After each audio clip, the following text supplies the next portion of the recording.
जिलाधिकारी ने चमकी बुखार से बचाव हेतु आयोजित की जागरूकता अभियान। मुजफ्फरपुर, आप सरकारी अस्पताल में जाएं, डॉक्टर व व्यवस्था देना मेरी जवाबदेही है। चमकी बुखार से बचाव को लेकर प्रखंड से लेकर मेडिकल कॉलेज के पीकू वार्ड तक व्यवस्था दुरुस्त है। उक्त बातें जिलाधिकारी सुब्रत कुमार सेन ने मरवन की पकड़ी पकोही स्थित कन्या मध्य विद्यालय में चमकी बुखार से बचाव हेतु जागरूकता अभियान के तहत आयोजित संध्या चौपाल के दौरान लोगों को संबोधित करते हुए कही। लोगों को विश्वास दिलाते हुए कहा कि दर्पण प्लस ऐप के माध्यम से सुनिश्चित रहता है कि जिला के सभी प्रखंडों में रात्रि में डॉक्टर है। ये ऐप रात्रि में डॉक्टर की उपस्थिति सुनिश्चित करता है। उस ग्रुप में मैं स्वयं भी जुड़ा हूँ, इसलिए आप सरकारी अस्पताल में बेफिक्र होकर जाएं। बिहार मुजफ्फरपुर से तहलका न्यूज के लिए नसीम रब्बानी की रिपोर्ट। ये देखकर बहुत खुशी हुई। आप लोगों के लिए एक पहला क्वेश्चन क्विज है। रात को आप लोग सोने से पहले खाकर सोएंगे या भूखे पेट? क्या खाकर सोएंगे? मीठा या नमकीन?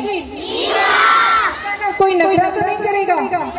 अगर पसंद का चीज नहीं बना तो भी खाकर सोएंगे? मम्मी से रूठ कर नहीं सोएंगे ना? आप लोग सबसे पहले यही सबसे बड़ा काम कर सकते हैं कि आप लोग खाकर सोइए। इससे किसी भी तरह के सिम्टम्स कम आएंगे। खेलने के लिए आप कब जाएंगे? धूप में कोई जाएगा? पक्का? प्रॉमिस? बढ़िया। धूप में आप लोग से कोई भी खेलने मत जाइए। आप लोग अपने लेवल में इस पर ध्यान दे सकते हैं कि धूप मत खेलिए, रात में खाकर सोइए। इतना बच्चों को खुद भी ध्यान रख सकते हैं अपने बारे में। इसके आगे हम बड़े लोगों का रोल आ जाता है कि जो चमकी के लक्षण है ये हम सभी लोग पहचानते हैं। अब धीरे धीरे करके जितने भी लोगों से बातचीत हो रही है, क्या क्या लक्षण है बच्चों को पता है? एक खड़ा होकर बता दो। एक खड़ा हो जाओ बाबू, बता दो। एक बता दिया। मैडम ने कहा कि चमकी के क्या लक्षण है? सिर दर्द आना, पेट दुखाना, जो 5 से 7 दिनों से ज्यादा का ना होना, पूरे शरीर या किसी खास अंग में लकवा मार देना, मुंह से लाल या झाग निकलना,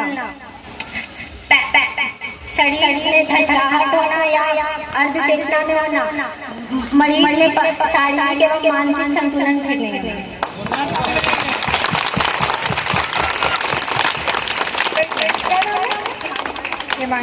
कौन सी क्लास का? 8वीं क्लास में। बहुत ही बढ़िया। हिमांशु 8वीं क्लास का छात्र है। इसके सारे लक्षण बहुत अच्छे से बताए। तो लक्षण तो हम सभी को मालूम हो गए। चमकी की 3 दिन के अभी बच्चे बता ही चुके हैं। क्या बताया था आप लोगों ने?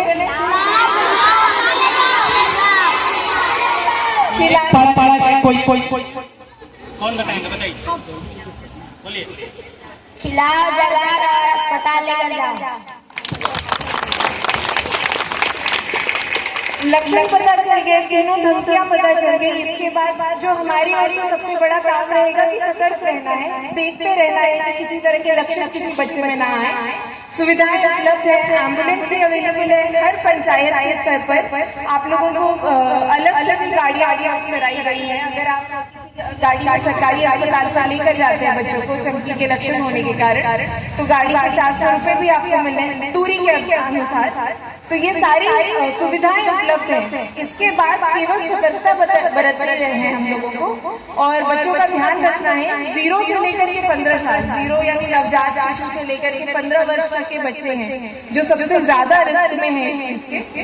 ध्यान रखेंगे। अभी तक जैसे साहब ने बताया कि एक भी केस आपके पूरे प्रखंड से नहीं आया है। हम लोग कोशिश करेंगे कि आगे आने वाले 2 महीनों में भी इस चीज को बरकरार रखें। आपके यहाँ से ना केस आए, केस ही नहीं आएंगे तो सभी बच्चे स्वस्थ रहेंगे, किसी की मृत्यु भी नहीं होगी, और हमारा ये एक और सीजन सेफली निकल जाएगा। इसके लिए ढेर सारी शुभकामनाएं।